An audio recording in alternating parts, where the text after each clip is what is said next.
Hello，又到我哋嘅哈娜廚房。今日呢，三小妹呢會做一個用蒲燒鰻魚嚟整嘅脆樂，就好似我哋嘅潮州餅咁樣，即係我哋嘅潮州蠔餅咁樣啦。希望大家會中意，將佢改良咗，加入咗日本蒲燒鰻魚，究竟會係咩味道呢？記得喺睇完之後呢，幫我 comment、like、share 同埋訂閱我哋嘅頻道喎，多謝大家支持。今日呢，我哋用咗一條鰻魚，芫茜2棵，雞蛋2個。芫茜呢，我哋揀大棵少少嘅，跟住呢就將佢切到好似葱花咁，細細粒就得噶啦。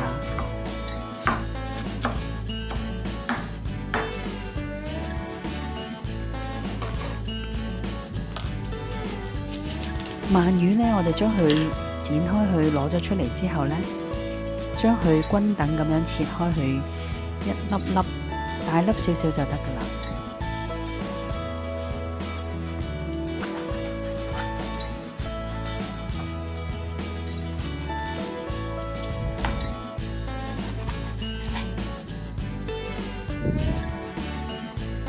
鰻魚呢都比較腍身嘅，所以我哋慢慢戒落去喎。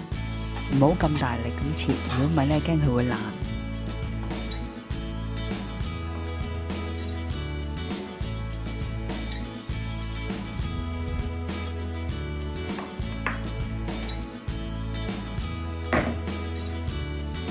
將啲材料切好晒之後呢，我哋就嚟攪一個粉漿，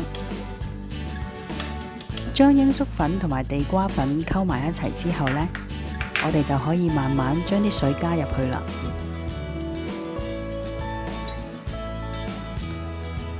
唔好一次過加晒落去喎，最好分幾次加入去。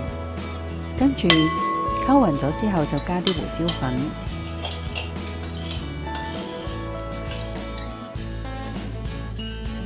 再加入味淋，加入蒜蓉。然後就可以將啲芫茜同埋鰻魚加入去撈勻啲漿，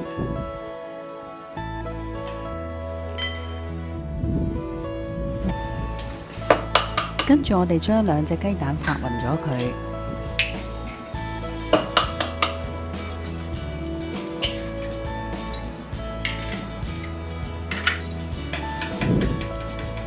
唔使打到佢太勻㗎。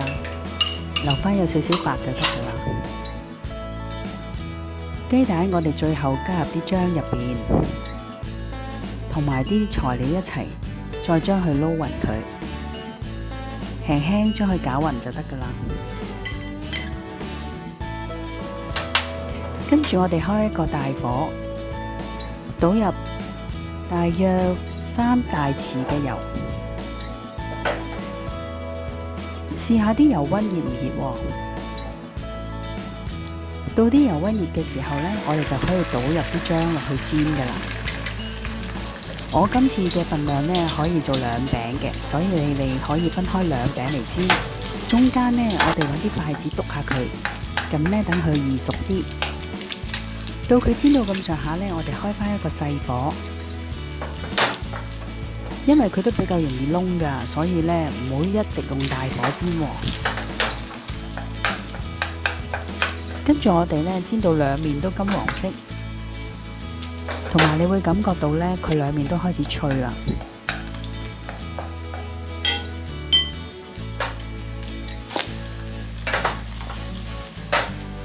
咁我哋就可以呢將佢攞上嚟㗎啦。如果你都中意呢個菜式嘅，記得同我 comment、like、share。下次再見啦，拜拜。